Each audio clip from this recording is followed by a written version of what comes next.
Hello everyone, this is Anjali और स्वागत है आपका मेरे चैनल लर्न विद अंजलि में। इस वीडियो में हम डिस्कस करने वाले हैं इन्वायरमेंटल इम्पैक्ट असेसमेंट के बारे में, उसकी हिस्ट्री के बारे में और what actually it is.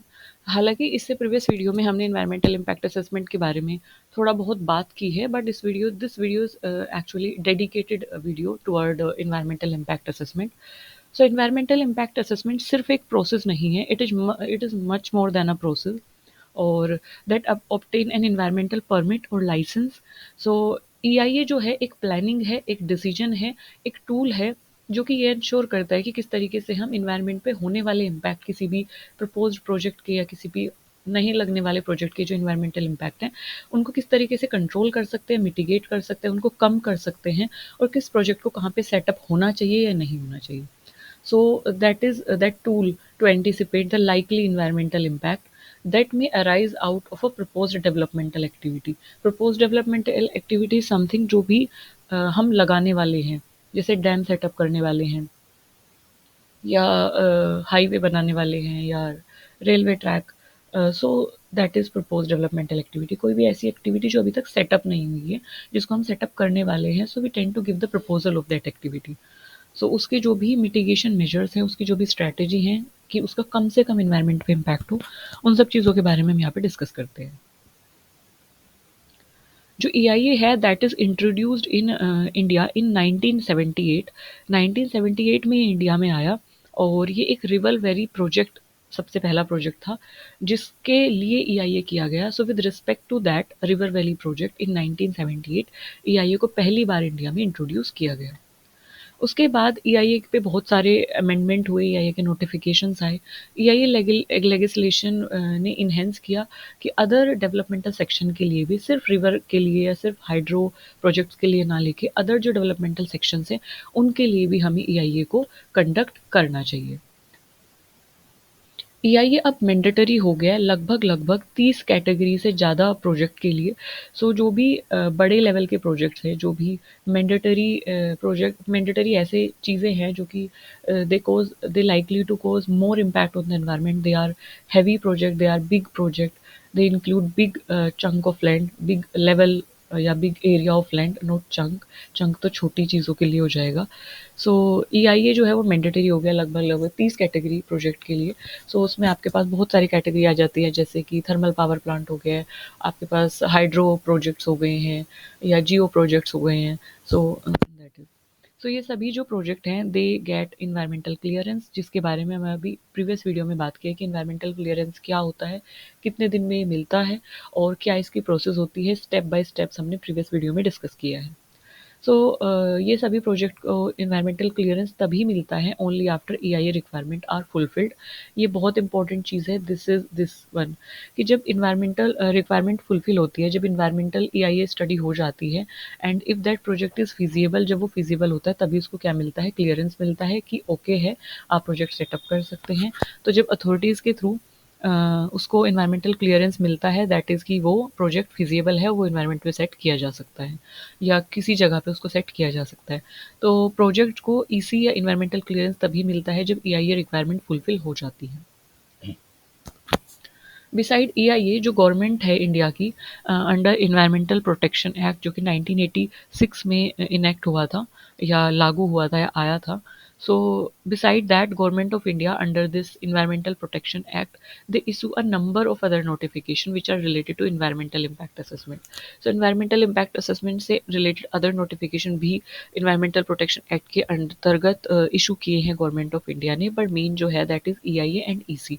So EC mandatory कर दिया गया था, ये हमने ऊपर नोटिफिकेशन में बात की थी जब हमने फर्स्ट वीडियो में नोटिफिकेशन पढ़ा था। So if you haven't check that video तो प्लीज़ उसमें डिटेल में सारी चीज़ें हैं। सो वहाँ से जाके आप प्लीज़ एक बार चेक कर लीजिए ताकि आपको चीज़ें अच्छे से क्लियर हो जाए, क्योंकि एक ही वीडियो में वापस से सब चीज़ें रिपीट करना थोड़ा सा वीडियो को लेंदी और थोड़ा सा कन्फ्यूजिंग बना देगा। सो स्टार्ट करते हैं। फिर हमने EIA के बारे में ये सब चीज़ें पढ़ी, देन EC की बात कर लेते हैं शॉर्ट में।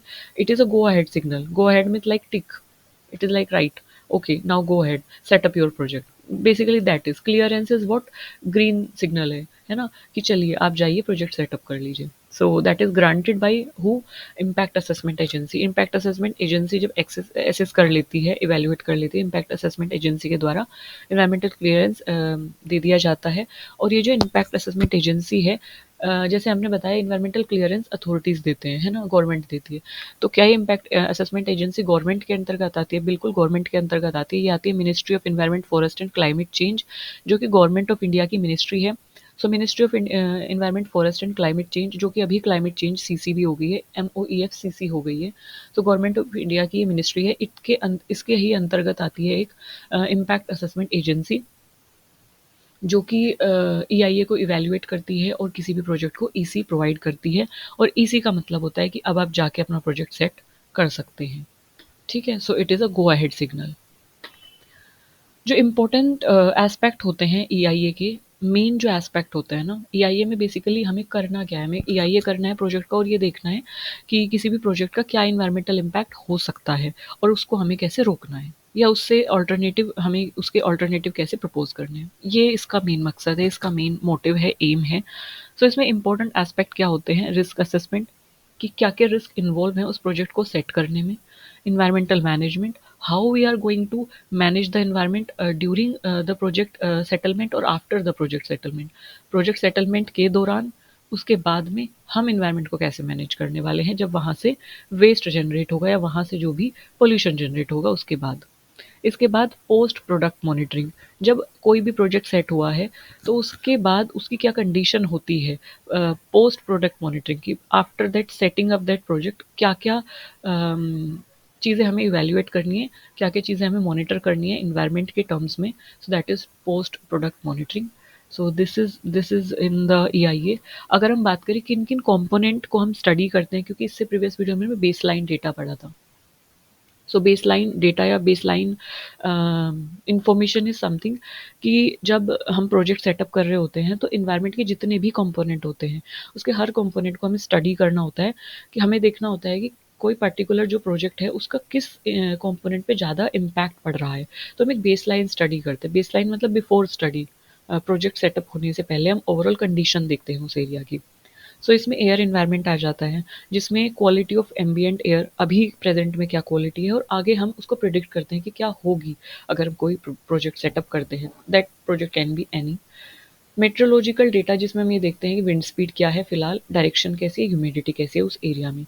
Quantity of emission likely from the project, कि इन फ्यूचर कितना एमिशन रिलीज हो सकता है प्रोजेक्ट से, कितना पोल्यूशन रिलीज हो सकता है, क्या इम्पैक्ट उसका होगा एयर एनवायरनमेंट पे। Impact of emission on the area, उस एरिया में उस एमिशन का क्या इम्पैक्ट होगा। पोल्यूशन कंट्रोल डिज़ायर और air quality standard. Air quality standard कम क्या हमें सेट करने चाहिए ताकि हम पोल्यूशन को कंट्रोल कर सकें। सो ये सब चीज़ें हम एयर एनवायरनमेंट के अंतर्गत देखते हैं, प्रिडिक्ट करते हैं। सेकंड हमारे पास आ जाता है noise environment, that is level of noise presented और प्रिडिक्टेड। अभी क्या प्रेजेंट में सिचुएशन है, अभी नॉइज़ कितनी है। नॉइज़ है कि साउंड है। साउंड और नॉइज़ में डिफरेंस ये है कि sound is desirable cheese, desirable thing, और जब साउंड जो है अनडिज़ायरेबल बन जाए तो वो नॉइज़ में कन्वर्ट हो जाती है। नॉइज़ मतलब अनडिज़ायरेबल, अनवांटेड थिंग। सो अभी क्या लेवल है, साउंड है कि नॉइज़ है, प्रेजेंट में क्या कंडीशन है, और आगे आने वाले समय में जब मशीनरीज रन होंगी या प्रोजेक्ट सेटअप होगा तब क्या कंडीशन होगी। हम किस तरीके से रिड्यूस कर सकते हैं नॉइज़ पॉल्यूशन को, वो स्ट्रैटेजीज़ एक तरीके से प्रपोज करना। And next is water environment की अगर हम बात करें, सो वाटर एनवायरनमेंट में आता है कि एग्जिस्टिंग ग्राउंड और सरफेस वाटर रिसोर्सेज की क्या कंडीशन है, कितने सरफेस वाटर रिसोर्सेज हैं, ग्राउंड वाटर टेबल कितने लेवल नीचे है, क्वालिटी कैसी है उसकी, क्वांटिटी कैसी है विद इन द जोन। और नेक्स्ट थिंग आती है impact of propose project on water resources, कि जब हम प्रोजेक्ट को सेटअप करेंगे तो वाटर रिसोर्स पे उसका क्या इम्पैक्ट होगा। तो ये सब चीज़ें हम क्या करते देखते हैं।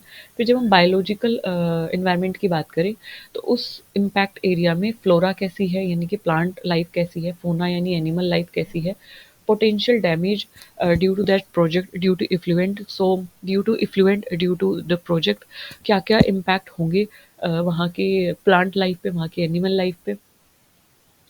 और जब एमिशन होगा या पोल्यूशन होगा तो उस लैंडस्केप को, वहाँ के इकोसिस्टम को किस तरीके से डिसबैलेंस करेगा या इकोलॉजिकल इम्बैलेंस करेगा, और किस तरीके से वहाँ की जो सीनिक ब्यूटी है, मतलब वहाँ की जो सुंदरता है उसको ख़त्म कर देगा।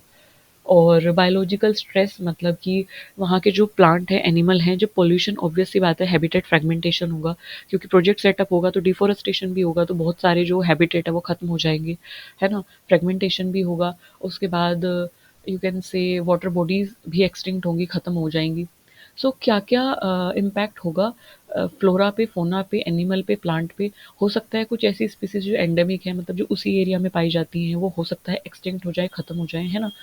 क्या पता उनकी रिप्रोडक्टिव साइकिल पे इम्पैक्ट हो, मत उन्हें सो हियरिंग लॉस हो। सो ये सब चीज़ें कि बायोलॉजिकल स्ट्रेस का प्रिडिक्शन करना। So this is in biological environment. Next is we have land environment. So land environment पे या सॉइल पे, सॉइल कैरेक्टरिस्टिक के बारे में हम स्टडी करेंगे। प्री कंडीशन क्या है प्रोजेक्ट सेटअप होने से पहले, और ड्यूरिंग प्रोजेक्ट सेटलमेंट और आफ्टर प्रोजेक्ट सेटलमेंट क्या कंडीशन है। लैंड यूज़ पैटर्न वहाँ का किस तरीके का है, कैसे वहाँ लोग खेती करते हैं, ड्रेनेज पैटर्न क्या है वहाँ का, और क्या-क्या एडवर्स इम्पैक्ट है प्रोजेक्ट पे उस एरिया पे, और impact on historical monument and heritage site. और वहाँ की जो भी हिस्टोरिकल मॉन्यूमेंट है, ऐतिहासिक जो जगहें हैं, जो भी हेरिटेज साइट हैं, उन पे क्या इम्पैक्ट मतलब होगा, और लोग कैसे इससे कोप अप करेंगे। लोग में भी ऐसा हो सकता है कि जब जिस जगह पे लोगों की आस्था जुड़ी होती है, जो हिस्टोरिकल मॉन्यूमेंट्स होते हैं या जो भी हेरिटेज साइट होती हैं, सो वहाँ की जो लोकल कम्युनिटीज़ हैं, जैसे सेक्रेड ग्रूव्स हैं, सेक्रेड ग्रूव है जो भी हिस्टोरिकल साइट है, तो वहाँ की जो लोकल कम्युनिटी है वो उनको बहुत प्रोटेक्ट करके रखती हैं, और वो नहीं चाहती है कि वो किसी भी तरीके से डिस्ट्रॉय हों। सो इन दैट कंडीशन जो लोकल कम्युनिटी है वो उस जगह को नहीं छोड़ के जाना चाहती हैं, एंड दे दो सेक्रेड ग्रूव्स, दो sacred heritage site, historical monument are precious for them. तो उन पे क्या इम्पैक्ट होगा जब हम प्रोजेक्ट सेटअप करेंगे, और उसको हम किस तरीके से कोप अप करेंगे, वो सब चीज़ें हम लैंड एनवायरनमेंट में स्टडी करते हैं। सो this is environmental component of EIA जिनके बारे में हम स्टडी करते हैं। नेक्स्ट वीडियो में हम टाइप ऑफ ईआईए के बारे में पढ़ेंगे, which is very much important, क्योंकि अक्सर एग्जाम में रैपिड और कॉम्प्रिहेंसिव ईआईए से क्वेश्चन कर लिया जाता है। तो इस वीडियो में हमने इन्वायरमेंटल इम्पैक्ट असेसमेंट और उसके कंपोनेंट के बारे में देखा। If you have any query regarding this thing, regarding this topic, please ask me, please feel free to ask me in the comment section, and I appreciate everyone contribution in today's class. Thank you for listening me so patiently, and thank you all. Good luck for your exam.